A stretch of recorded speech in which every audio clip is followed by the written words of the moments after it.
On the screen are the stats of 5 different NBA legends in their 20th season. And I bet it didn't take you long to realize that the guy averaging almost 30 points is the same guy you clicked on this video for, LeBron James. But when you look at the players that he's compared to, it may make you question everything you thought you knew about LeBron's longevity. Kobe Bryant, Kareem Abdul-Jabbar, Dirk Nowitzki, Vince Carter. These guys are legends, and some of them top 10 players ever. And when comparing what they did in their 20th season to what LeBron did, it's not even close. This is not supposed to happen. NBA players since the very beginning had some sort of expiration date. Father Time is undefeated, and has been the one thing stopping players from even reaching 20 seasons. Michael Jordan played 15 seasons and took 2 breaks in between. Magic Johnson only played 13 seasons due to HIV. Larry Bird only played 13 seasons because of back injuries. Wilt Chamberlain played 14 seasons, and even Bill Russell, the guy who won 11 championships, was only able to play 13 seasons.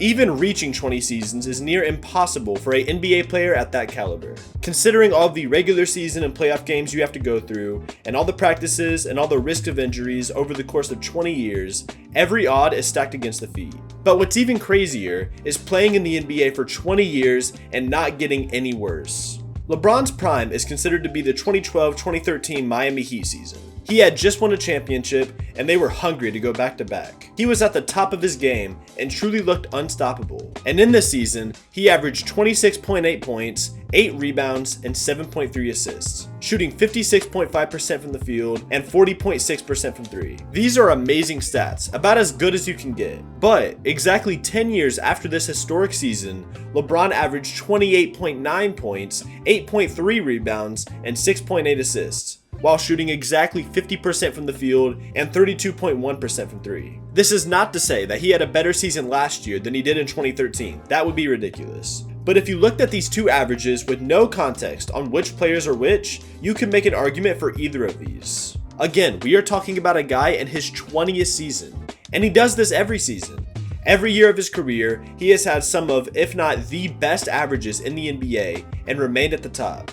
Not only did his level of play stay consistent, LeBron has been the most reliable player in NBA history, barely going through any injuries besides the last few years. Out of the 1,640 regular season games that LeBron has been scheduled to play, he has played in 1,421 of them. Playing 86% of the games over the course of a 20-year career is ridiculously difficult. To stay that healthy with little to no injuries, it's almost impossible. And for all the people who like to compare eras and say that LeBron wouldn't be cut out for the tougher defense and competition in the 80s and 90s, think about who we are talking about here. LeBron was drafted in 2003 and he has played until 2023, which means he has already gone through 2 different decades of the NBA. And we all know the game has changed more in the past decade than any other time in NBA history. We've witnessed the 3-point revolution, different rules regarding dribbling, what's a travel and what's not, what's a carry and what's not. We've seen the definition of what a foul is change in the past decade. Players can barely lay a finger on somebody without getting called for a shooting foul. And through every single change that the NBA has gone through since 2003, LeBron has been playing during it. And regardless of any changes, he has always adapted and always remained at the top. This is something most NBA legends cannot say they did. Nobody has had to adapt the way that they play over that long of a period like LeBron has. He isn't one of the best 3-point shooters, but his 3-point game has gotten increasingly better and better over the last few years. Enough to be able to knock down threes consistently. We've seen the game lean more towards 3-point shooters, and it borderline ruined players' careers. Ben Simmons has a very similar playstyle to LeBron, besides the fact that he is literally one of the worst 3-point shooters ever. The same went for Russell Westbrook. He just cannot shoot, and it makes him a liability. And the fact that LeBron was willing and able to change a lot about his game and stay one of the best players in the league is something that really doesn't get talked about enough.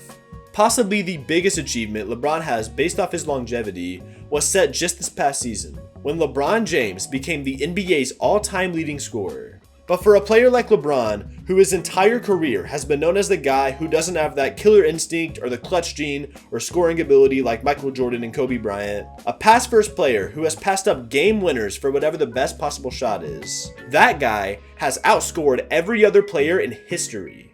He passed Kareem Abdul-Jabbar up, who has played the same amount of time and is known as one of the most dominant scorers ever. He was able to get to the paint and score at will whenever he wanted to, and still, LeBron passed him up.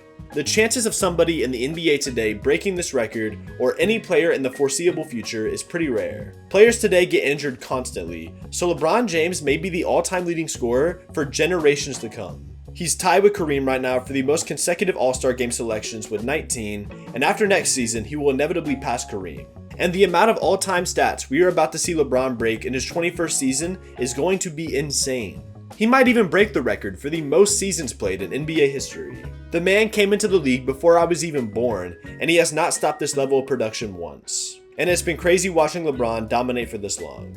Let me know what you guys think in the comments below, but that's all I've got for today. Thank you all for watching. Make sure to check out my last video where I discussed the Ja Morant situation and the effects it will have on his career. But with that being said, I'm out of here, and I'll see you on the next one.